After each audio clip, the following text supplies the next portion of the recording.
Changing Futures is a grant-funded programme by the Department for Levelling Up, Housing and Communities and the National Lottery Community Fund. Changing Futures aims to improve the way that services and the wider system works for those who are experiencing multiple disadvantage. Multiple disadvantage is when a person is experiencing 3 or more of the following 5 areas of need: homelessness, substance use, poor mental health, contact with the criminal justice system, or are victims or perpetrators of domestic abuse. In Sheffield, we're also focused on those who are experiencing poor physical health as an additional area of need.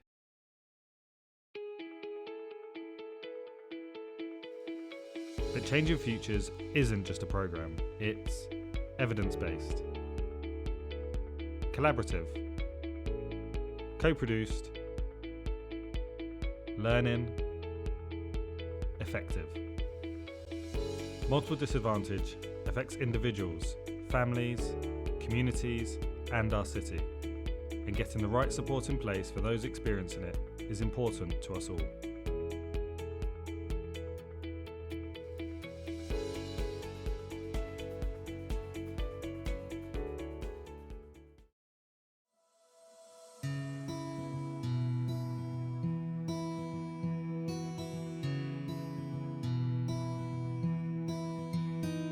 One of the things about Changing Futures is that it is a genuine collaboration between housing, social care, mental health, physical health, primary care and so on. So we've managed to lift people off the street, get them into housing, and being able to build a team around that person.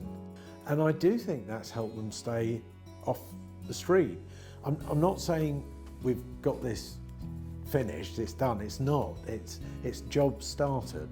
It's different to any other project that I've ever worked on. I've spoken to other services like adult social care or some mental health workers, and they've found it really helpful because the impact's been that while they've still got their massively high caseloads, they haven't got the time to see that person in between the appointments. We've been able to be that kind of glue in the middle, gravy, whatever you'd like to call it, which can then sort of help support that person whilst they're out of these appointments. To me, it's meant, the possibility of sort of instilling some hope in the cohort that we support, the people that have fallen through the cracks, have been difficult to engage, sort of trying to make things a bit better going forward for them. Because of the Changing Futures, I've been able to get that bit of self-confidence, a bit of self-assurance.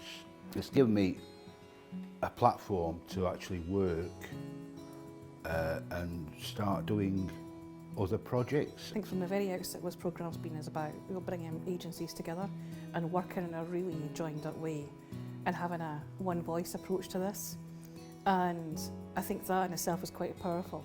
I think Changing Futures has given the city a really good opportunity. It's to bring organisations together to look at all the systems that affect people experiencing multiple disadvantage, get them talking to each other, think about what needs to change. What Changing Futures has brought to Sheffield is a shift in attitudes and perceptions about people with multiple disadvantaged, seeing them as people who are part of the solution rather than being a problem. It's the culture of the programme, I think, that's made biggest impact. Whilst it's subtle, it has made a bigger impact. And I think that's what Sheffield's needed, a bit of a shift in culture and putting people, we've, to a certain degree, put people at heart of decision making. And I like to think we've evolved into a really good degree. Changing Futures has enabled lots of conversations for me to be involved in with people that previously, despite me being involved in research for a lot of years now, but we've never been speaking to so many people, having so many conversations with so many key, pivotal people. It means a lot to me. It means like our voices can be heard. There's somewhere in society for ex-users and to grow in ourselves and better ourselves.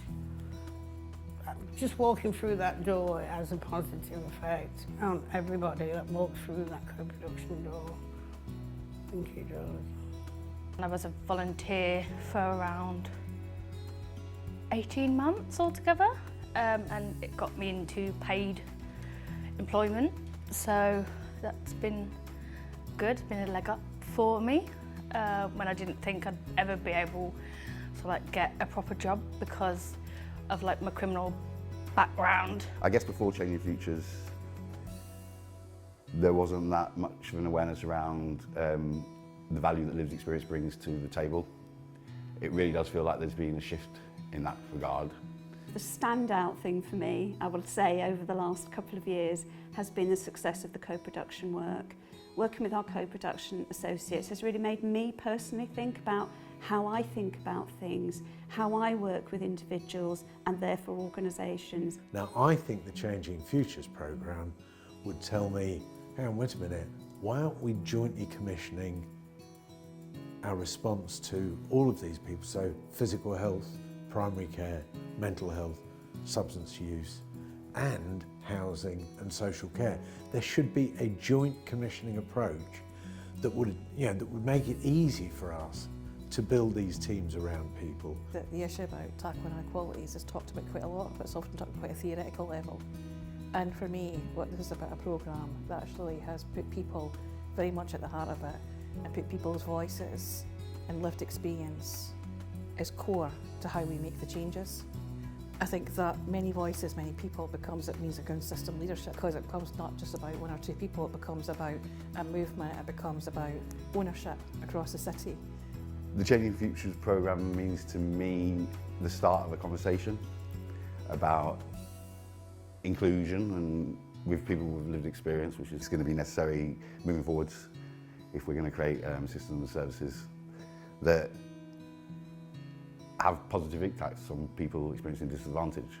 We need to systemise the involvement of people with lived experience, so that means really building it in properly and thoroughly, both into planning, future provision, but also how we review what we're doing as business as usual, because there's always a danger when funding streams end that we go back to how we were before, and so that would be a failure in my eyes.